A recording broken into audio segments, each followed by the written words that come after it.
नमस्कार दोस्तों, back to our channel friends. मैं आप सबका अपने चैनल स्टॉक्स फॉर लाइफ पे बहुत स्वागत करता हूँ। Welcome to STFL family. DFL invest बात की जाए, डीमार्ट के शेयर में कंटिन्यूसली फॉल हमें देखने को मिल रहा है और इस फॉल में अगर आप देखें तो 3 महीना का जो निचले स्तर है डीमार्ट उसके आसपास हमें देखने को मिल रहा है। तो जी हाँ, सो वीडियो स्टार्ट करने से पहले मैं एक ही बात बोलना चाहूँगा, do not panic, because market में ये सब फॉल बहुत ही कॉमन सी बात होती है। बट येस, ये जो फॉल हो रही है इसके पीछे की वजह क्या है? बिकॉज बहुत सारे एनालिस्ट ने इधर पे नेगेटिव टारगेट्स दिए हैं, तो किसी का मीट होता है तो किसी का नहीं होता। बट हमें अच्छे स्टॉक्स को आराम से बाय ऑन डिप्स करना है और लॉन्ग टर्म तक बने रहना है, बिकॉज डीमार्ट का आने वाले कल का जो भविष्य है वो बहुत ही सुनिश्चित हमें देखने को मिल रहा है। और एक हिडन न्यूज़ है जिसके वजह से डीमार्ट में थोड़ा सेलिंग प्रेशर और कंटिन्यू हमें होता हुआ देखने को मिल रहा है। तो क्या न्यूज़ है, मेरा इधर पे क्या कमेंट्री है, सब कुछ मैं अनबायस्ड होकर डिस्कस करने वाला हूँ। बहुत ही कुछ सीखने को भी मिलेगा। चैनल फर्स्ट टाइम होंगे सब्सक्राइब कर सकते हैं इस तरह क्वालिटी कंटेंट को सबसे पहले एक्सेस करने के लिए। Now without dealing any for time, let's begin. सबको अच्छे से याद होगा, जब मैंने डीमार्ट को लास्ट 2 दिन पहले कवर किया था, बताया भी था कि एस्टीमेट को इसने बीट नहीं किया। उसके वेरियस रीजंस भी हमें देखने को मिलते हैं। बट येस, मार्केट में गए कोई शेयर बहुत तेज़ी से भागता है और उसमें कोई नेगेटिव न्यूज़ आती है तो उसमें हमें जम के प्रॉफिट बुकिंग देखने को मिलती है। FIS और DAS ने इस क्वार्टर में क्या किया मैं वही बताऊंगा। बट अगर आप देखें तो डीमार्ट हमें 3 महीने का जो निचले स्तर है उस पर हमें ट्रेड करता हुआ देखने को मिल रहा है। तो जी हाँ, सो ईयरली बेसिस पे इनके जो पैट हैं, जिसको हम लोग बोलते हैं प्रॉफिट आफ्टर टैक्स, उसमें हमें 22% के आसपास उछाल देखने को मिल रहा था। बट मार्केट में जिस हिसाब से अभी के टाइम में इनके वैल्यूएशंस थे तो बहुत लोग इधर पे नेगेटिव कमेंट्री भी कर रहे थे। तो जी हाँ दोस्तों, उनको इधर पे एक अच्छा खासा मौका मिल चुका है। बट मेरे हिसाब से गैस, अगर कोई लोग 300 के PE पे डीमार्ट को लेने के लिए रेडी थे तो गैस 175 के आसपास PE मेरे हिसाब से जो ग्रोथ निकल के आता है उसके लिए ख़राब नहीं है। इसके पीछे का जो मेरा रीज़न है, रैशनल है, उसको मैं फटाफट डिस्कस कर लेता हूँ। बात यह है कि मार्केट में यह अनुमान था कि डीमार्ट इस बार FNO के इंक्लूजन में आएगा और उसके बाद हमें ये निफ्टी 50 का भी स्टॉक देखने को मिलेगा। बट एज सच कुछ नहीं हुआ, बिकॉज मार्केट में फ्री फ्लोट शेयर ज़्यादा अवेलेबल नहीं है और जिसकी वजह से गैस हाई टाइम है जहाँ पे अपोलो हॉस्पिटल की बात की जाए उनके नाम हमें देखने को मिल सकते हैं। तो जी हाँ, इसीलिए अगर आपने देखा होगा तो नौकरी में भी और डीमार्ट में भी एक नेगेटिविटी सेंटीमेंट क्रिएट होता हुआ देखने को मिल रहा है। बिकॉज 3-6 महीने पहले मार्केट में अनुमान था कि इस बार शायद डीमार्ट निफ्टी 50 का स्टॉक बन जाए, बट ऐसा कुछ हुआ नहीं। बट दोस्तों, मैं बोलूँगा कि लॉन्ग टर्म में ऐसी कंपनी आपको आराम से अनदेखा नहीं करना है, बिकॉज इसके वेरियस अच्छे खासे आउटकम निकल के आ सकते हैं। इसको दोस्तों मैं फटाफट एक्सप्लेन कर लेता हूँ।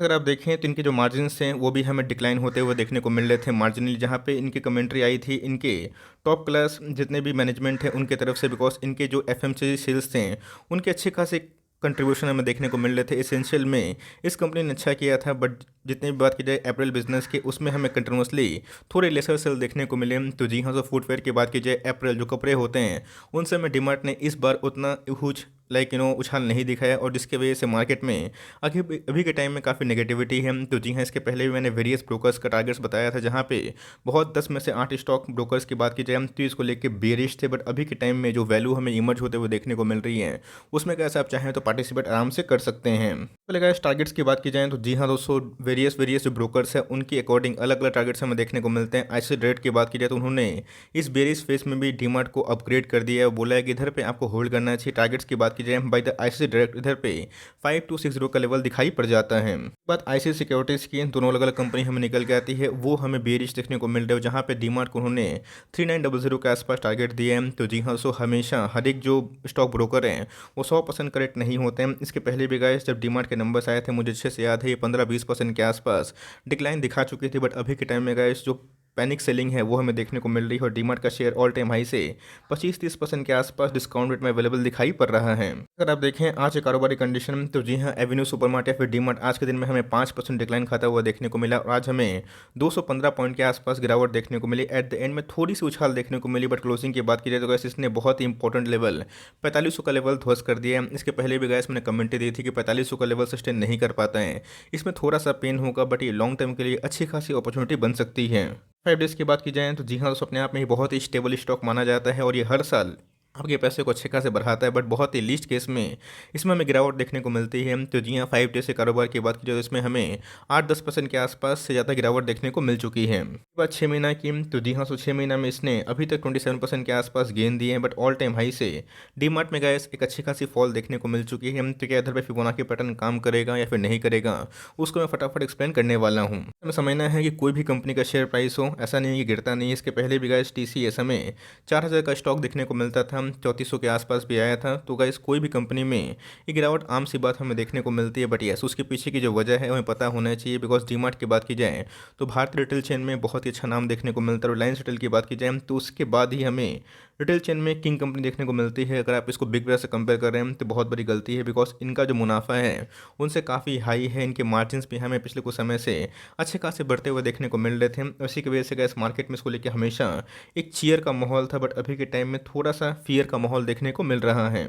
डीमार्ट की बात की जाए तो प्राइमरली किसमें इंगेज हमें देखने को मिलती है। जितने भी ऑर्गेनाइज्ड वे से सुपरमार्केट की बात की जाए तो कंपनी अपना जो डंका है वो उसको अच्छे से बजाते हुए देखने को मिलती है। बिकॉज इंडिया में रिटेल चेन है, उसका जो आने वाले कल का भविष्य है मुझे काफ़ी प्रॉमिसिंग देखने को मिलता है। बिकॉज ऑर्गेनाइज्ड वे से बहुत ही कम ऐसे रिटेल चेन है तो धीरे धीरे इतने स्टेबिलिटी के संग बढ़ते हैं। तो जी हाँ, सो मार्केट में कभी भी उम्मीद से अच्छे नंबर्स नहीं आते हैं तो गिरावट होती है। मैंने नंबर्स को देख के बताया था कि मुझे अप टू द मार्क उतने अच्छे नहीं लगे, बट यस जिस हिसाब से प्राइस फॉल हमें देखने को मिल रहे हैं तो ये अपने आप में एक कंसर्न का मैटर है। बट इधर पे आप पैनिक ना करें, बिकॉज इधर पे हमें बिजनेस मॉडल समझना है और उसके बाद ही कोई डिसीजन लेना है। बिकॉज इनके वैल्यूएशन जो पहले बहुत ही हाई थे अभी के टाइम में बहुत ही कम देखने को मिल रहे हैं। मार्केट कैप की बात की जाए तो गैस देखते ही देखते 3 लाख करोड़ के आसपास की मार्केट कैप थी, बट अभी के टाइम में हमें 2,77,000 करोड़ के आसपास की मार्केट कैप देखने को मिल रही है। ऑल टाइम हाई से अगर आप देखें तो अच्छा खासा करेक्शन देखने को मिल चुका है। 1500-1600 के पॉइंट के आसपास करेक्शन दिखा चुकी है। इनके अगर स्टॉक पी पे ध्यान दें तो पहले से काफ़ी कम होते हुए देखने को मिल रहे हैं। ऑल्दो ये भी अभी महंगा है, बट मैंने क्या बताया कि ऑर्गेनाइज्ड वे में ये बहुत ही टॉप क्लास कंपनी निकल के आती है। आरओई की बात की जाए 10% के आसपास है, जो ओके ओके है। आरओसी की बात की जाए 13% के आसपास है। और फेस वैल्यू की बात की जाए तो कंपनी की अभी भी 10 है, मतलब कंपनी ने अभी तक कोई भी बोनस या फिर like sub division of equity के शेयर नहीं इशू करे हैं।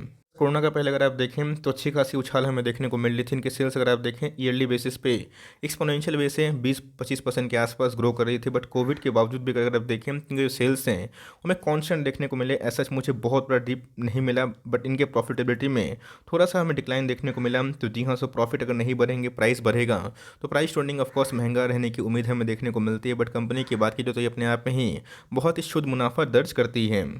के पास अगर आप देखें तो 12,000 करोड़ के आसपास रिजर्व हमें देखने को मिलता है, जो अपने आप में बहुत ही हाई हमें देखने को मिलती है। बोरिंग्स पे अगर आप ध्यान दें तो 510 करोड़ के आसपास बोरिंग्स हैं, जो इनकी मार्केट कैप के अकॉर्डिंग कुछ भी नहीं है।